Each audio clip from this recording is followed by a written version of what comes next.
Hey guys, hopefully you're doing well. It's good to see you guys here. Let me know if I'm live inside of the chat. I'm trying to share this I'm gonna share this one thing real quick in the school group to make sure people can see it properly. Let me know if I'm live because sometimes like I have had it where I've been talking for about 5 minutes and then I wasn't actually live. So they kind of let me know if you see it. If you see if I'm live, put a zero down inside the chat and I'll be sure to kind of know to get started. Okay. So I'm starting to see one or two zeros in the chat. So I will definitely get started there. So, number one, if you're watching this video live with me, write down hashtag team live. Okay, and then I'm gonna know like to make the video a little bit more engaging and a little bit more where it's like maybe back and forth and ask some questions to you guys or get some answers. Number two, if you're watching this on the replay, write down hashtag team replay, and I'll be sure to either send you the replay or I might give like some kind of like surprise gift, like a link to my book or something like that, right? And also, if you ever want some help growing your accounting and booking business, maybe been trying to do this stuff on your own, or maybe been trying to ask like AI like how to grow your business, but it's just not quite working the way that you want. Click the link inside of this description down below this video to book a call with me to see if I can help you out inside of the mentorship program. Okay. So let's kind of dive into things. So how my mentorship student was able to go and get 6 clients for about $700 per month each. Okay. Now, I know what you might be thinking. That's a lot of clients. Could you actually handle that type of volume? And the answer is it really is going to depend on kind of where you are in your current business and just like what you have just going on in general. Right now, for a lot of people, I understand it's not going to be something that every single person can be able to do and be able to handle right away. I know if I got started, like that would have been tough for me to do like all in the span of 1 week. But the cool thing here is that, when we work together, I teach students how to slow down the onboarding process so it doesn't feel like you're overwhelmed with like the clients that you have. So let's kind of go and attack this thing together. Okay, so for me, I got started with my booking business back in 2015.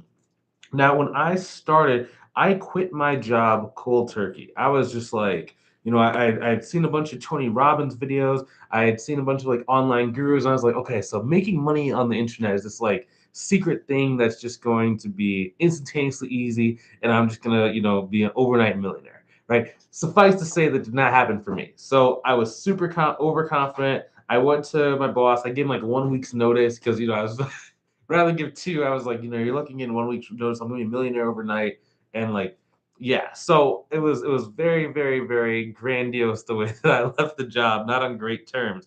And over the next 6 months, I did very, very, very badly. Right, I didn't know how to get in front of the right people. I didn't know how to price my services. So I would either get people saying like, "Wow, your price is way too high," and at the time I was like, "Oh my gosh, my price is too high. I need to lower it." But really, what I found out later on, I'm going to share in this video, is that it wasn't that my price was too high. It was just the people I was talking to were just really not wanting to spend any money on their accounting, right? So, but I kept taking all those negative lessons that the clients were telling me, and I was lowering my price and lowering my price and lowering my prices. I remember, like, I was in my mind, I was like, man, if I can just get a couple clients for like $300 a month, $200 a month, and like if I get like if I have like 30 clients, then like I'd be doing okay. And it was really, really interesting to kind of see that dynamic over time, right? Now, the thing that changed for me was I just started investing in courses, masterminds, vacation guru retreats, anything I can get my hands onto in order to figure this stuff out. Because like a lot of people, like it doesn't come natural for us, right? Maybe your background is in accounting. Maybe you're just learning bookkeeping, right, at this moment in time, and maybe marketing is not your strong suit, right? At least it wasn't for me. So I had to go and like learn how to do a lot of this stuff from scratch in order to make it work. So I paid a lot of money, but like 30 my first year I paid like $35,000 to like coaches and mentors and stuff. And but the cool thing is like once you find what works for you, the path towards reaching your goal is very, very linear, right? Because it's just about repeating the thing that's worked for you over and over and over and over again.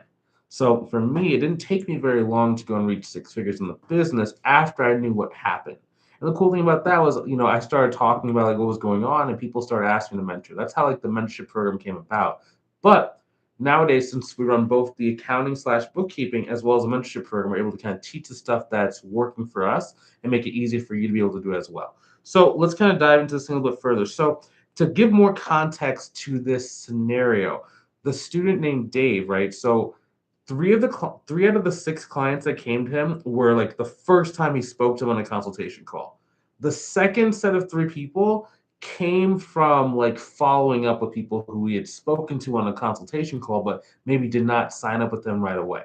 Right. So we want to talk about like how to actually do that because it's one thing for you to, the better you get at sales, the less marketing you have to do.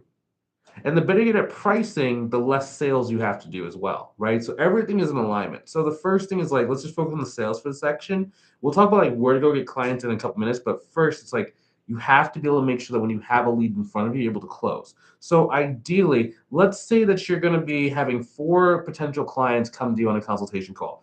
Ideally, you want to be able to close at least 1 out of 4 the first time that you speak with them. Okay. Now the reason why is because you have to be consistent when it comes to sales.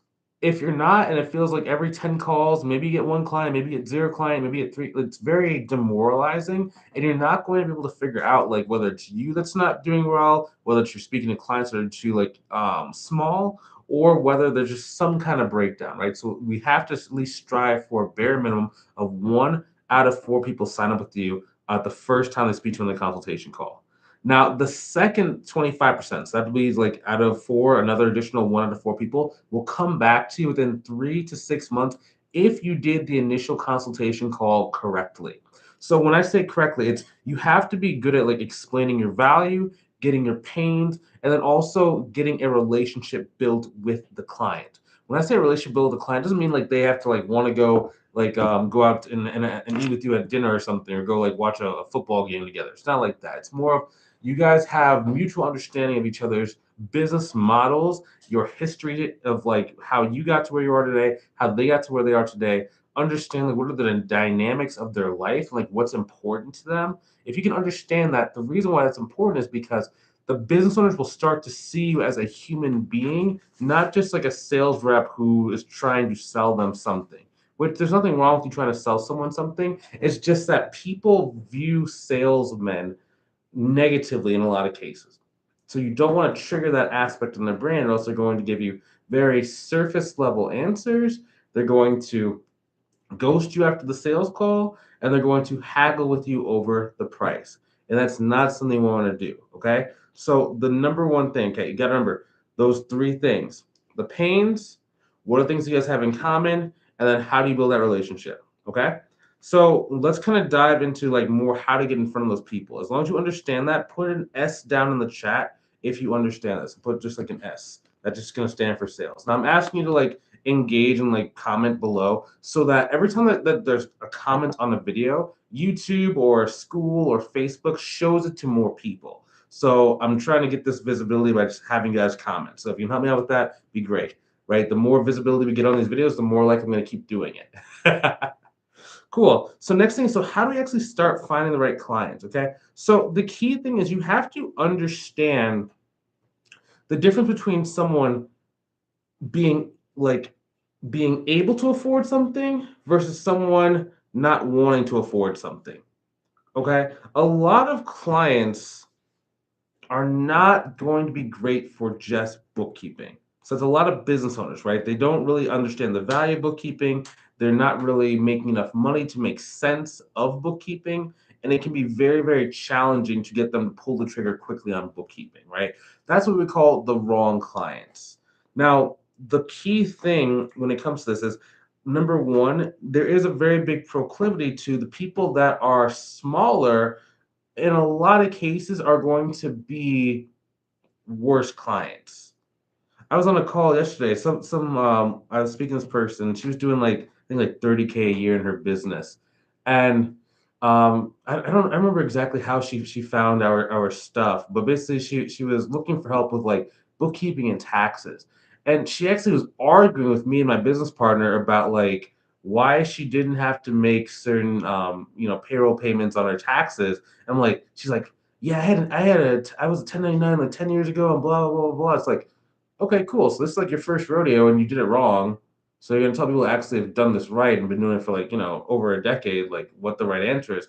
Okay, cool. But it was just like you don't usually get that kind of energy or that kind of like communication pattern with people that are doing significantly more in revenue, right? It seems like the ones that are above 500, above a million, above 2 million, those business owners actually seem to be the ones that are like the most responsive, the most respectful, and like the most engaged with like understanding why you're doing what you're doing. It's a very, very unique thing. Like I know a lot of beginning bookkeepers and like just accountants in general, they don't want to necessarily go after the bigger clients because they're afraid that number one, it's going to be too much, it's going to be just too demanding. I've actually found it's less demanding when you're talking to those kind of clients. So ideally, we want to be going after clients that are at least doing $500,000 per year revenue. Now, if you don't know what that means or even how to find that, number one, you can find that on LinkedIn. Like it will give you like company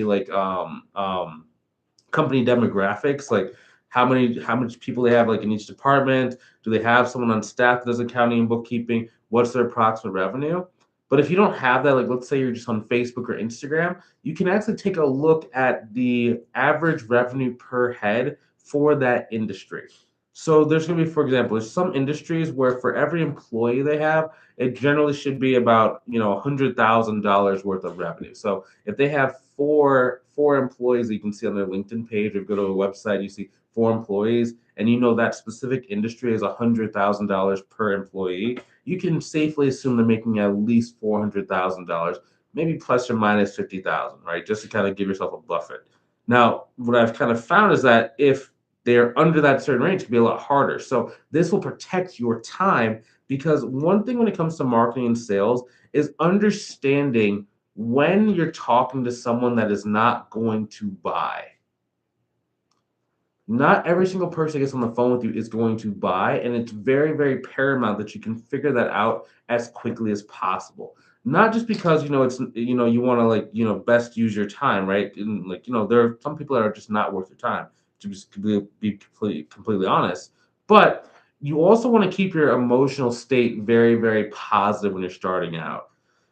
If you have a bunch of people where they're saying your price is too high, or they don't want to work with you, or you don't have a website, or you're not qualified enough, you start to kind of believe this stuff in your mind, and it makes it harder to get more and more sales. So in the beginning, you actually need to just really kind of work on like what are those like grand slam easy clients that actually want to work with you, are willing to pay the price that you're offering, and are willing to be a little bit more relaxed when they're communicating with you. I would almost, in my opinion, like tell most people, if the person is not excited to work with you and it's you're under your like your first 1 to 3 clients, I would not work with them. I just would not work with them. I'd be like, yeah, I'd refer them to someone else, even if it means you're gonna be losing a little bit of money in the beginning. Okay, because again, there's nothing worse than like your first client being like a very either manipulative or overbearing or micromanaging type client, because then you think all clients are like that, and it slows down your ability to go get more, because then you're not going to want to do marketing, you're not going to want to outreach. Like, oh, what's the point of me doing this if like the people I talk to are just gonna be bad, or just not going to want to like work with me, or just yeah. So it's just not worth it. Okay.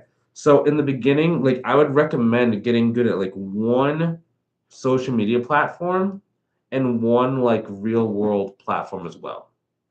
So when I come to social media, I personally like LinkedIn. If you don't like LinkedIn, maybe you're more comfortable on Facebook, you can also use Facebook. But the key is there's two elements when it comes to an online presence. Number one is going to be audience. Number two is going to be trust. Okay. So audience is going to be the number of people following you who own a business, as well as the demographic makeup of the businesses that are following you, right? So one thing you don't want to do, you don't want to get like a million followers if like all of them don't own a business, right? That's not going to be relevant audience to you. You also don't necessarily just want to get like maybe 10 businesses that are all doing $10 million a year. You want to have like a happy medium. Probably like an ideal target for most people would be about 100 to about 5,000 business owners that are all above $500,000 per year in revenue. That would be the safest target for you. If you can get to that goal, you're going to be making 6 figures per year inside of your business. I know that sounds kind of weird, like what is that based on? But this is just what we've seen across all the students I mentioned program. The lowest number of people I've ever seen needed to get to 6 figures was about 300 followers. But he already had like I think like 150 like friends that were already following. So he used like his personal Facebook profile when he was doing it. So it's really about 150 business owners was like the smallest number I've ever seen someone need in order to get to that zone, right? The largest I've seen to get to six figures, probably about 5,000 connections.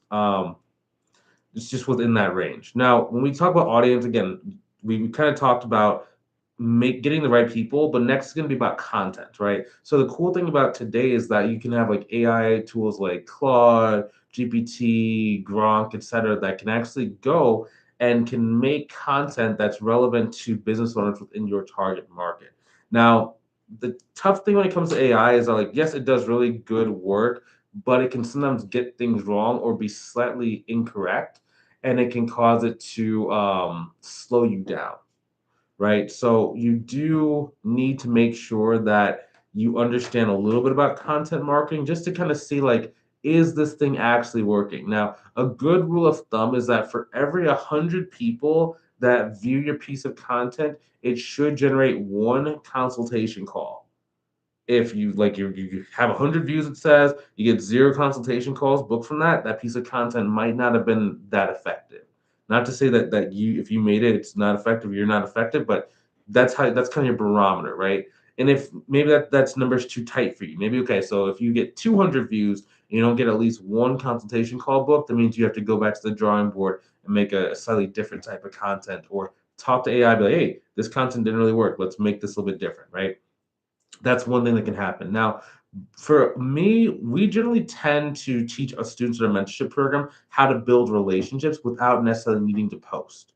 Okay. And that's just gonna be more based on like trust, right? So it's a mixture of repetition, it's a mixture of messenger script, and like learning how to reach out to business owners that are in your target market, build a very quick relationship, get them to reveal the different problems they have that they're like facing their business, and then invite them to a consultation call. Both of those processes work. If you can do both of them, you're going to be exponentially, like, it's going to be exponentially easier to get results when it comes to social media. Now, that's kind of my thought process when it comes to that. So audience, content, and then trust. Okay. Now the other thing with trust is that trust is through repetition. So this is not a one-time thing. If you think that you're just going to send a friend request to someone on social media, ask them to get on a call with you, and then they're going to give you, $10,000, $1,000 a month, $2,000 a month, it's not going to be like that. It's only going to take you at least 1 to 2 times of communicating with them, getting understanding of them, for them to be willing to want to work with you at those price points we're asking, right? Because there is a level of trust that needs to be done, right? They're going to be letting you see their books in a lot of cases. They're going to be giving you like, very classified financial information. So you need to kind of build that relationship with them shortly but surely over time in order to make that actually work for you. Now, the next thing when it comes to marketing is you need to be able to start communicating value. The big thing, whether it's content, messaging, trust, etc., it's value. Now, the reason why this is tough for most people is because value is very different depending on which potential client you're speaking to. Value is just the area of focus that the business owner's attention is pointed at this certain time. So let's say like maybe the business is having bad cash flow problems, right? That is valuable for that specific business owner. If maybe they someone was embezzling funds from them, that is the place of value for them. So when you communicate with them, you need to be focused on like what are the things that they're focused on, the problems. So how every good consultation call should start and every good piece of content should start is by asking what are the problems they're facing. So on my every consultation call, I'm getting a list of all the problems, right? And I'm using Zoom. So my Zoom has like that AI, I think it's called like an AI companion, and it's taking notes. After I do my consultation calls, I actually have AI uploaded to a Google document. And then whenever I'm making content, it's always around one of these different areas or problems that the person has said that they're facing. So now every single piece of content I write is valuable because it's based on a place of focus that a previous person who's going to work with me has said. So now your posts become more valuable. Now when you message people, your messaging starts becoming more valuable. And when you're communicating even on a consultation call, you can start anticipating different value points that they have based on past conversations. And then as long as you're getting in front of the right business owners that are doing above 500K per year, as long as you're regurgitating problems that they have and showing how you can help them, if you're coming to them multiple times so that they start trusting you, and then you just make sure that on your consultation calls, you're closing 25% of people the first time you speak, and then another additional 25% of people within 3 to 6 months of talking to them, you're going to be able to go and reach your business goals very, very quickly. Okay. So hopefully you enjoyed this. I'm going to cut this thing right about like the 20-minute mark. Usually if I get too much longer over about 20-ish minutes, then the social media platforms kind of limit the views. So I'm going to kind of keep it cut here. Now, if you want further help with this, I know it's like an overview, like what you should be doing to grow the business. We have a lot of videos on YouTube, and that can just take a long time to go through. Just being completely honest, I would not sit through 1,500 different videos if I needed to go and make money inside my business quickly. So if you want to skip that, watching and trial and error, and you want to get someone to take you by the hand in hand, step by step towards your goals, click the link inside the description above or below this video. Let's book a call with myself. Let's see if I can help you inside of a mentorship program. Where I'm basically going to walk you through how do you price your services, what's your sales consultation cost structure, how to do marketing on every single platform that you have, and then making sure you understand how to preserve your time so you can get to six figures, whether you're doing it full-time in your business or you're working a full-time job and have a family. We can help you go and reach your goals. Okay, so if that's you, click the link. I'd love to see if I can help you. And if not, that's a-okay too. I'll see you inside of the next video. Have a great rest of your day. Enjoy yourself and take it easy. Thank you for watching.